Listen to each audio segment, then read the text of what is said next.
And that's where we get to this model of innovation types and the category maturity life cycle. So this is the model that reaches all the way back to 1991 and Crossing the Chasm. And in this particular context, what became necessary to do is to say, look, the technology adoption life cycle has lots of very interesting ramifications, but they're all applied to growth markets. And once the market or the category begins to mature, they no longer apply. So all the stuff that happens in Zone A has been pretty thoroughly discussed in Crossing Chasm and Inside the Tornado and Gorilla Game and all that kind of stuff.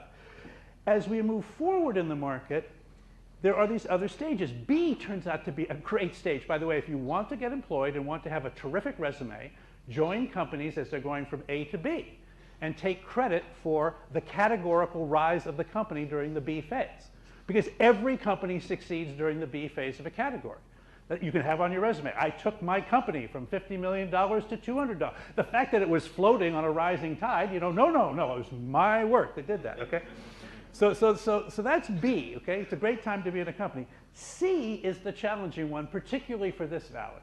Now, in a lot of industries, people have dealt with C for a long time, but the tech sector has not. One of the reasons this book is being written now and not 10 years ago or 10 years from now is that the sector has gone through some kind of inflection point. And as a sector, if you're looking at the growth rates of the sector, if you're kind of looking at just the investment properties of the sector, there's been this sort of shift. And all of a sudden, we're feeling a little bit more middle-aged than we ever have in the past.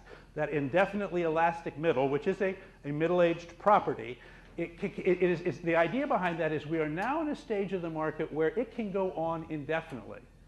And will go on until some technology of the future creates enough action in A that C gets pushed into D. So if you look, for example, right now what the open source Linux community is doing to Solaris. Solaris was in C indefinitely. NT tried to push Solaris out, couldn't do it.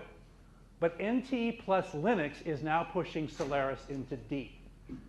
And if you can go further, if the technology goes into the tornado and really takes off, you can get into E.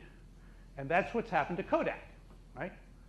Kodak Digital Photography has now forced film into E, and the corporation has had to radically reshift its agenda, very painfully, to reinvent itself around digital photography with EasyShare and buying OPhoto and becoming a camera company again, whereas for the last 80 years, they've been a film company.